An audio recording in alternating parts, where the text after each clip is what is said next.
We've gone over normal pleural fluid mechanics. When you have too much fluid, it's called a pleural effusion. What mechanics are broken when there's a pleural effusion? The thin film of fluid between the parietal and visceral pleural surfaces creates a partial vacuum of negative pressure, which forces the surfaces of the pleura to cling to one another.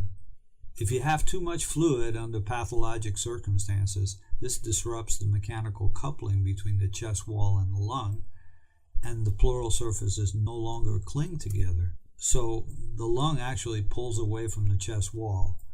And this increased fluid in the thoracic cavity reduces the vital capacity of the lung to fully expand during inspiration. And this can lead to shortness of breath and, on occasion, a feeling of fullness in the chest. The lung tissue, in turn, becomes compressed by the effusion, causing atelectasis of the alveoli and reduced ventilation to the areas of the lung that are being compressed.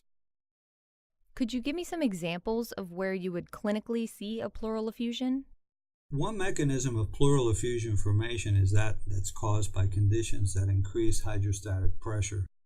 In the case of heart failure, you have increased left ventricular and atrial pressures, which cause a back pressure on the capillaries in the lung, and therefore you get interstitial pulmonary flooding.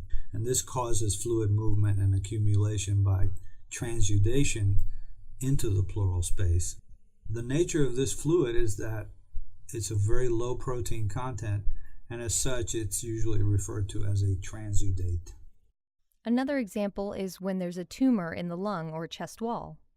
That's another mechanism of pathologic formation of pleural effusions, and pleural effusion can form as a result of impairment of the lymphatic drainage. A tumor in the lung or in the chest wall can mechanically obstruct the thoracic lymphatics, causing a pleural fluid accumulation by decreasing the rate of absorption of pleural fluid that normally occurs.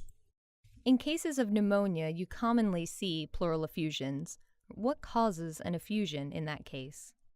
Inflammation can increase the permeability or the leakiness of the lung and the chest wall capillaries as a result of inflammation and or infection. So you're right, a classic example of this mechanism of pleural fluid formation is parapneumonic effusion in the setting of an infectious pneumonia. You can have an effusion when there's an unexpandable or trapped lung. What is a trapped lung?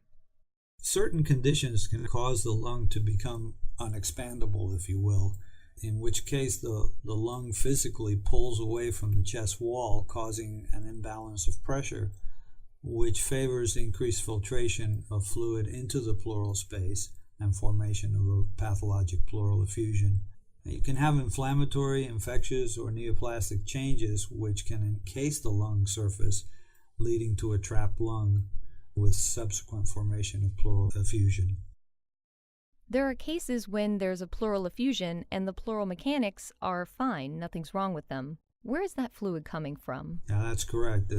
There are certain circumstances in which the fluid formation within the thorax and the absorption are intact. There's nothing wrong, but the mechanism of pleural effusion formation can occur as a result of excess fluid entry via what I would say are non-physiologic routes.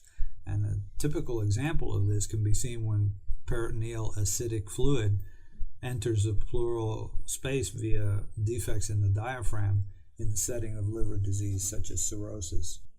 I think looking at these mechanisms from the different perspectives that we've talked about really helps conceptualize how different disease processes can affect pleural fluid formation, and I think it helps the clinician conceptualize the whole process better.